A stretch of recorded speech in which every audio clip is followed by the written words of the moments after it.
Ho, ho, ho, ho. Merry Christmas. I forgot my bell. Anyway, Merry Christmas. I hope you're all having a lovely festive season. And I thought I should try to fit in a Christmas themed video before Christmas Day. So I decided to do my favourite Christmas films. Although this is a list, it's not a top 10 list, they're overdone, and top 5 list, they're overrated. This is a top 8 list, people, because 8 often feels left out. Okay, so let's go on with this. I should say, by the way, that my definition of a Christmas movie is that it has to have Christmas in it at some point. It doesn't necessarily have to revolve entirely around Christmas, but it has to be there. I know a lot of people. I had this argument with Callum and Alan over in Ear Shifty Bun last year about what Christmas movies were, and they talked about like The Great Escape and other films, and I felt that for me, a Christmas movie has Christmas in it. I know there are a lot of movies that remind people of Christmas because that's when they watched them as a kid, and I have films like that as well. But these films specifically are revolve around Christmas time. Okay, let's start with number 8. We've got Trading Places, directed by John Landis, released in 1983, just off of the back of The Blues Brothers. It stars Dan Aykroyd, Eddie Murphy, Jamie Lee Curtis, and Denham Elliott. It follows Dan Aykroyd's character, Louis Winthrop III, and Eddie Murphy's character, and they trade places. Can you believe it? By going by the title of the film, can you believe it? They actually trade places. The whole setup is that these two old, miserly, rich owners of a trading company or stockbrokers, they decide to have this little bet. And the bet is, does it matter whether you are given the opportunity, whether you're given the environment, or are you always born to either succeed or fail? And what they do to settle this bet between the two of them is they take Dan Aykroyd's character, who is one of their most promising employees, and they tear him down. They take everything away from him. They take all of his money away from him. They frame him for a crime. They ruin his relationship with his fiancée, and he's basically left destitute. At the same time, they take Eddie Murphy, who is homeless and is a criminal, and they've put him into Dan Aykroyd's job, and they want to see, will the homeless guy excel just because he's given the opportunity or not. So that's the setup for the movie. It's very funny. There's some great Christmassy moments in this. There's also New Year at the end of it as well, so it sort of encapsulates the whole festive season. And Jamie Lee Curtis has never been so hot in her life. And Denham Elliott's just phenomenal. This is everybody at the top of their game. John Landis at the top of his game before the tragedy that struck during the making of Twilight Zone. You've got Dan Aykroyd, just phenomenal, playing this really stuck-up character, but a stuck-up character that you actually root for a little bit and enjoy and sympathise with. And Eddie Murphy's just a tour de force by him again. Very cool, but very funny, and Karate Man. I shouldn't have thrown that in there. That's like joke Tourette's. Anyway, so that's Trading Places. Definitely watch it. Oh, and look out for Dan Aykroyd's smuggling a large salmon in his Santa beard. It's classic. Okay, so number 7 we have Gremlins, released in 1984, directed by Joe Dante and stars Zach Galligan and Phoebe Cates. It's a film that always makes me think of Christmas. Whenever I watch it, it always makes me think of Christmas, because not only is it set at Christmas, but it also was always on at Christmas. So funny that TV programmers would put a Christmas film on at Christmas time. Sneaky bastards. Anyway, Gremlins, it opens up with this father who's trying to find his teenage son I'm going to say birthday present, a Christmas present on Christmas Eve, and he can't find anything. He ends up in this old Chinese curiosity shop where one thing leads to another, and he finds this animal that they have, this pet that they have called a mogwai. It's a small little, almost humanoid shaped, but fur and looks a little bit like a koala bear. And he finds this and he decides he wants to buy this for his son. So he ends up getting it. He takes it to his son, but he's told that there are certain rules. Never feed it after midnight. Never put water on them, and also that sunlight will kill them. So they're told that. He takes the Mogwai to his son. He gives him it as a present, and lo and behold, it's Christmas time. His son drops water on the Mogwai, who's called Gizmo, and it makes him multiply into these other sort of gremlin creatures. Then they eat after midnight, and all hell breaks loose, and they all become these sort of monsters. It really is essentially like a 1950s monster movie. You know, this could be The Blob or something like that. It's got this quirky sensibility, the same way that Joe Dante has that in a lot of his other movies, Inner Space. Even something like The Howling has moments of it. What other movies is he got? Explorers, it's in that as well.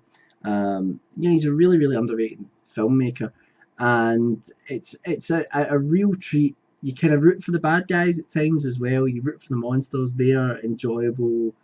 And you've got lots of people getting caught up in Christmas tree lights and just this whole town becoming this like apocalypse during the Christmas season, which doesn't sound good, doesn't sound like it'd be happy, but there's a lot of happiness in this film as well, a lot of sort of family orientated stuff. My girlfriend watched it for the first time, was it last Christmas or the Christmas before, and she didn't like it. But she doesn't really like horror movies, and she thought it was a bit too gruesome, but I think it's a lot of fun. And I would really highly recommend it. And I would also see that Phoebe Cates was one of my first crushes ever. She's just beautiful in this. Anyway, okay. Number 6, Die Hard, directed by John I'm in Prison McTiernan. I shouldn't make jokes like that, because number 1, they're bad, and 2, they're in poor taste. Die Hard is an action movie. If you haven't seen Die Hard, I mean, come on, you must have. Released in 1988. John McTiernan directed other movies like Predator, 13th Warrior, Last Action Hero, Nomads, and he's a good director. He's a good, solid director. I've made a video about some of his films before, and Die Hard is probably his crowning achievement. It is one of the best action films ever made. It follows Bruce Willis, who is cop John McClane, who is going to visit this huge skyscraper where his wife works at Christmas, but she's sort of estranged from him. They're in this sort of kind of divorce situation, and while he's there, terrorists also come into the building, and they seal it off, and they take John McClane's wife hostage. And they're headed up by Alan Rickman playing the main villain, and he's just phenomenal in this movie. Alan Rickman's phenomenal in everything. There are a lot of laughs in it. But it's high octane stuff as well. It's just a phenomenal movie. That's my phone going. As Bruce Willis's character is stuck in the skyscraper trying to defeat all of the terrorists to save his wife. It is typical 80s stuff, but it's very, very, very, very, very good 80s stuff, and it is set at Christmas as well, so there's some Christmas stuff going on there. Alright, number 5, Batman Returns, released in 1992. I'm not going to talk too much about this movie because I really want to do some in-depth stuff in this, because this is like one of those films that I think is so underrated. It's the second Batman movie. Tim Burton directed it around about the time where he was doing Edward Scissorhands, and then a little bit later he did Ed Wood. So this is really Tim Burton at the top of his game, and it's the story follows the exploits of the Penguin and Catwoman and a villain called Max Schreck, played by Christopher Walken, as the Penguin tries to he's in for a power grab, tries to become mayor of Gotham, and Batman's trying to stop him, and Batman gets framed for a murder, and there's a whole lot of other stuff going on. But it's quite a complex film for a superhero movie. There's not a lot of the superhero in it, but when he is in it, it's great. It is quite violent, and it is probably the darkest, most brutal version of Batman that we've had. But Michael Keaton just knocks this out of the park. He's incredible, absolutely incredible. I love Christian Bale's Batman, but Michael Keaton, to me, just defines that role, just in the same way that Sean Connery defined that role, being the first, not that role, never played Batman. Hello, I'm Batman. That was a really bad Sean Connery impersonation. So, yeah, Sean Connery defined the James Bond character, because he was the first person really on the big screen to play him, and I think Michael Keaton defined Batman in a cinematic way as well, even though Christian Bale was phenomenal. And do you know what? Val Kilmer was alright. I know Batman Forever's not everyone's cup of tea, but Val Kilmer was okay. And I like George Clooney. It's just, yeah, the less we say about that, the better. Alright, it's one of the most visually stunning films I've ever seen. It's a visual masterpiece. It looks incredible, this movie.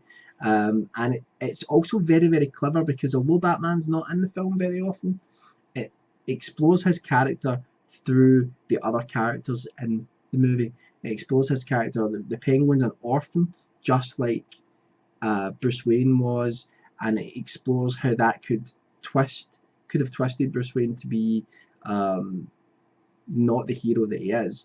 Catwoman has problems with the split personality, night and day. She's Selina Kyle one moment, she's Catwoman the next, and Bruce Wayne struggles with that as well in the movie. Christopher Walken plays Max Schreck, a little homage to the name of the actor who played Nosferatu, and he's the businessman who doesn't use his success for good. He uses it to try to manipulate people and grab more power. So it explores, in Batman's character, Bruce Wayne is a successful businessman. So he too could have went down that route, but he doesn't. He uses his success to help people.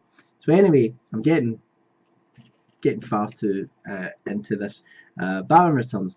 Definitely watch it. It's a phenomenal movie, and there's a lot of Christmas stuff in there as well, especially the ending of it, with the snow coming down, and it looks phenomenal. And you get Danny Elfman's great score. Talking about Danny Elfman's great score, number 4 is The Nightmare Before Christmas, directed by Henry Selick. A lot of people think it's directed by Tim Burton. Tim Burton helped come up with the story, and I think he came up with a lot of the visual designs of the characters. But Henry Selick directed this, and if you watch Coraline, which is also directed by him, you can see that this guy is really talented. So it's a stop motion movie. It's a musical as well. Danny Elfman does all the music for it. He also does the singing voice of the main character, Jack Skellington. And it's about how you have these different mythical towns that all represent the major holidays, but they're unaware of each other. So you get Halloween Town, where they go out into the real world and scare people and do all sorts of things. Halloweeny, if that's a word. But Jack Skellington, who sort of runs the Halloween celebrations, he becomes bored of it, and he discovers that there's such a place as Christmas Town, and he decides to kidnap Santa and do Christmas himself. It's a really great film. The stop motion animation is phenomenal. The music is it's one of the best musicals ever made, there's no doubt about that. And there's some really touching moments as well. And it's just the whole movie is just fantastic. What's great about it is that it works as a Halloween film and it works as a Christmas film. So you can watch it whenever you want, really. Me and my girlfriend have a little tradition now where as soon as Halloween's over, Nightmare Before Christmas is really the first movie that we watch, and that's like getting us into November watching Christmas films, and it's good for that. But you could watch it on Christmas Eve, you could watch it around about Christmas, no problem. So that's The Nightmare Before Christmas. Fantastic movie. Alright, number 3 is a funny one because it's called Shop Around the Corner. It was directed by Ernst Lubitsch and it was released in 1940. It stars Jimmy Stewart and Margaret Sullivan, is that her name? And it also has Frank Morgan, who was the Wizard of Oz. Anyway, in the original film. So, Shop Around the Corner, you might also have seen the remake of this, which was You've Got Mail with Tom Hanks and Meg Ryan. Shop Around the Corner follows James Stewart's character as he works in this store, this sort of, I don't know what sort of store you would call it, it's like a sort of clothes store, it's like a convenience store. No, it's not a convenience store. what am I saying? They sell clothes and trinkets and things like that. And he is the sort of second in charge in that shop. At the same time, Margaret Sullivan's character comes in as a sort of trainee sales assistant, and they just hate each other. They absolutely hate each other. But at the same time, they have kind of anonymous pen pals. Jimmy Stewart is writing to this woman, and Margaret Sullivan is writing to this man, and they both have fallen in love with the person that they're writing to, but they hate each other in real life. They don't realise that it's actually the two of them. So that's the sort of story of it. A lot of it is set in and around Christmas. While Christmas doesn't take centre stage, there is a lot of it there as well. This is the movie, like everyone talks about It's a Wonderful Life, but people forget about Shop Around the Corner. First of all, it's got that 1940s comedy gold where every single person is a great actor, and the chemistry between everyone is just perfect, and they kind of talk more like normal people to me in a lot of ways. The conversations ebb and flow, and it's wonderful to watch, and it's definitely a favourite of mine. I would highly recommend it to watch at Christmas or any time of the year. Actually, it's not too steeped in Christmas that you couldn't watch it elsewhere, but it's a good one to watch, and it would make a great double bill with It's a Wonderful Life. Anyway, that's Shop Around the Corner. Moving on to film number 2. Now this is a bit of a cheat because I've got more than one film here. I've got Scrooge the Musical, which was released in 1970, directed by Ronald Neame, and stars Albert Finney. It has Alec Guinness in it as well, Kenneth More. You might also hear it as called The Christmas Carol, the musical, which is probably the correct name for it. But the DVD version I've got, it calls it Scrooge. It was released in 1970. It's, to me, one of the best musicals ever made, but it's really unknown compared to a lot of other musicals. I mean, it's not as good as Mary Poppins, but not many things are. But it's right up there, you know, it really is. The production values are phenomenal. Every single song in this movie is brilliant, and they do this incredible thing towards the end where we all know the story of Scrooge, of A Christmas Carol.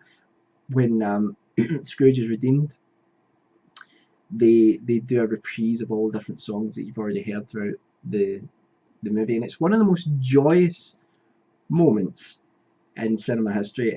It's just phenomenal, and if you're really looking for something to make you feel Christmassy, this is the film for you.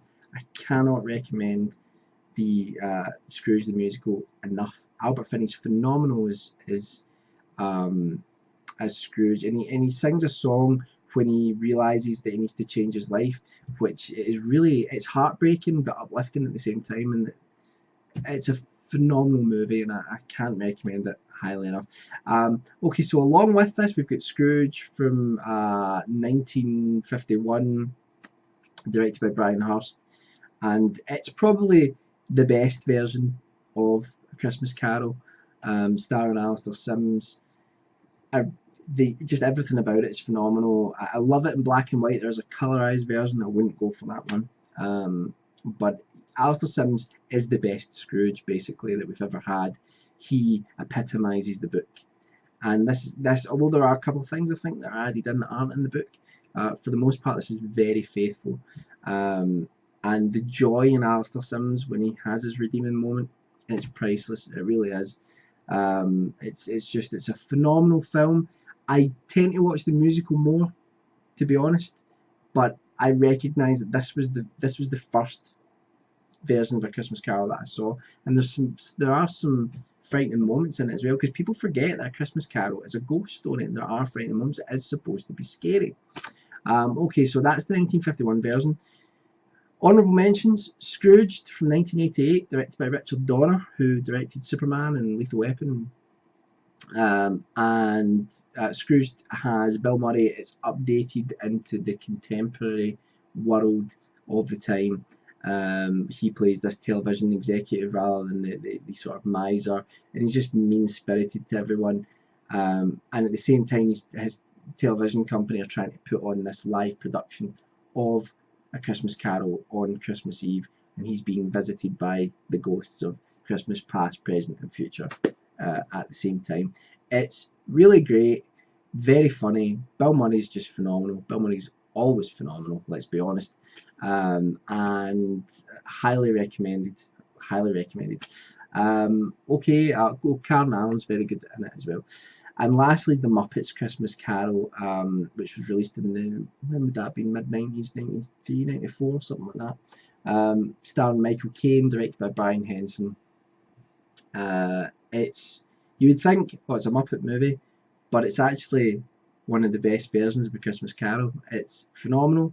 There's great music in it. The production values are fantastic. How they work out to do everything with all the different Muppet characters is really great. Michael Caine makes a brilliant Scrooge, and the direction's phenomenal. It's really the high point, other than the storyteller, for Jim Henson's company. It really is. It's a great movie, and you'll have a big smile on your face by the end of it. That's all I can say. Loads of jokes, a lot of heartfelt moments. But then, you know, this is the thing that shows the strength of A Christmas Carol as a story, because there's so many different versions, but loads of them are really great. And yeah, if you're a fan of Christmas movies, you might find yourself watching 2 or 3 different versions of it and not getting bored. And that's the way I feel about those versions. So I would watch any of them. I really would. They're all great in their own right. Okay, number 1, not going to be much of a surprise. 1946, It's a Wonderful Life, starring Jimmy Stewart and Donna Reed and Lionel Barrymore. I just came back, well, last night I went to a screening of It's a Wonderful Life. Me and my girlfriend go there every Christmas. I went with a couple of friends. Really, it's a lovely thing to do. If you have that round your way, where there's like a classic cinema, and this cinema's like it's got all its original fittings from like 1940, from like the 1940s and 50s and things like that. If you go, if you get the opportunity to do that, watching it just with film fans, just with people who love that, and no one's talking over you or anything like that, it's it's an emotional thing. It's a wonderful thing. It's like pure cinema to me, being in a cinema full of people who are just there because they love this film, you know. And I would definitely recommend doing that if you do. There's a big ruptures of applause at the end, and you know, it's wonderful. It's wonderful. It's a Wonderful Life. Bad joke. So It's a Wonderful Life. It was based on a short story, I think, called The Gift, and it follows Jimmy Stewart's character, George Bailey, who is down on his luck. He's had this life where he's always trying to do the best by everybody, but he's got all these dreams and aspirations about leaving this small town and traveling the world and seeing things and experiencing things and going to college and doing all these great things. But his responsibilities to the people around him in his community, every time he wants to do something for himself, something happens where he has to be the one who saves the day. And then comes the dark moment where he needs everybody's help. And the whole idea of the story is, it's kind of a little bit like Christmas Carol in some ways. It has this character called Clarence, who's an angel, who's sent down from heaven to help George Bailey, because everybody in the town's praying for him. And George Bailey says, "I wish I'd never been born." And the film is kind of about how that becomes true, and George Bailey gets to see this town and how it would be if he were never born. It's my favourite film of all time. Do you know that? It really is. And I know that's cliched to say that, and some people might find the film overly sentimental. Frank Capra, who directed it, is just a phenomenal director. Mr. Smith Goes to Washington, Arsenic and Old Lace. You know, he did so many phenomenal movies, but this is his crowning achievement. It's perfect. It's the perfect film. There's nothing I would change in this film. There's nothing I would change at all. And I do personally believe Jimmy Stewart's performance, if not one of the greatest performances ever caught on screen, the greatest performance, because when he's suicidal, when he's kind and loving and caring, when he's at the end of his tether, when he's joyous, you feel it and you just believe every single moment of that movie. And it's got a really important message as well, and I'm not going to ruin it for anybody that hasn't seen it, but I'm assuming most of you probably have. I can't recommend It's a Wonderful Life high enough. I shouldn't have stopped there. I said I can't recommend It's a Wonderful Life. It's a movie that just I watch every year at Christmas, and it affects me on an emotional level that many films don't. And I can't recommend it highly enough. I don't know how many times I've said in this video I can't recommend this highly enough, but it seems to be quite a lot. And I think I'm going to go because my mouth is now dry. So I think I've been talking too fast. If you struggle to understand me because I've been speaking too quickly through this thick accent, I apologise. The important thing here is this. Number one, what are your favourite Christmas movies? I would like to know. Maybe there's some that I haven't seen that I should add to my collection. I would love to know that, and I can check them out before Christmas Day. And also, second of all, I hope each and every one of you has a very, very Merry Christmas. And I will be back soon. I don't know when. I might upload something Christmas Eve, but I wanted to just take the time to say that I know a lot of people have stuck with this channel when I've hardly uploaded anything to it. I've fallen away from YouTube, but I'm back now, and I can only thank people who have stuck with this channel. I really, really appreciate it. So have a great Christmas, a Happy New Year, and I will see you all soon. I hope Santa's good to you. Bye for now. Ho, ho, ho, ho. Merry Christmas. I forgot my bell. Anyway, Merry Christmas. I hope you're all having a lovely festive season. And I thought I should try to fit in a Christmas themed video before Christmas Day. So I decided to do my favourite Christmas films. Although this is a list, it's not a top 10 list, they're overdone, and top 5 list, they're overrated. This is a top 8 list, people, because 8 often feels left out. Okay, so let's go on with this. I should say, by the way, that my definition of a Christmas movie is that it has to have Christmas in it at some point. It doesn't necessarily have to revolve entirely around Christmas, but it has to be there. I know a lot of people. I had this argument with Callum and Alan over in Air Shifty Bun last year about what Christmas movies were, and they talked about like The Great Escape and other films, and I felt that for me a Christmas movie has Christmas in it. I know there are a lot of movies that remind people of Christmas because that's when they watched them as a kid, and I have films like that as well, but these films specifically revolve around Christmas time. Okay, let's start with number 8. We've got Trading Places, directed by John Landis, released in 1983, just off of the back of The Blues Brothers. It stars Dan Aykroyd, Eddie Murphy, Jamie Lee Curtis, and Denholm Elliott. It follows Dan Aykroyd's character, Louis Winthorpe III, and Eddie Murphy's character, and they trade places. Can you believe it? By going by the title of the film, can you believe it? They actually trade places. The whole setup is that these two old, miserly, rich owners of a trading company or stockbrokers, they decide to have this little bet. And the bet is, does it matter excel just because he's given the opportunity or not? So that's the setup for the movie. It's very funny. There's some great Christmassy moments in this. There's also New Year at the end of it as well, so it's sort of encapsulates the whole festive season. And Jamie Lee Curtis has never been so hot in her life, and Denholm Elliott's just phenomenal. This is everybody at the top of their game. John Landis at the top of his game before the tragedy that struck during the making of Twilight Zone. You've got Dan Aykroyd, just phenomenal, playing this really stuck-up character, but a stuck-up character that you actually root for, whether you are given the opportunity, whether you're given the environment, or are you always born to either succeed or fail. And what they do to settle this bet between the two of them is they take Dan Aykroyd's character, who is one of their most promising employees, and they tear him down. They take everything away from him. They take all of his money away from him. They frame him for a crime. They ruin his relationship with his fiancée, and he's basically left destitute. At the same time, they take Eddie Murphy, who is homeless and is a criminal, and they've put him into Dan Aykroyd's job, and they want to see, will the homeless guy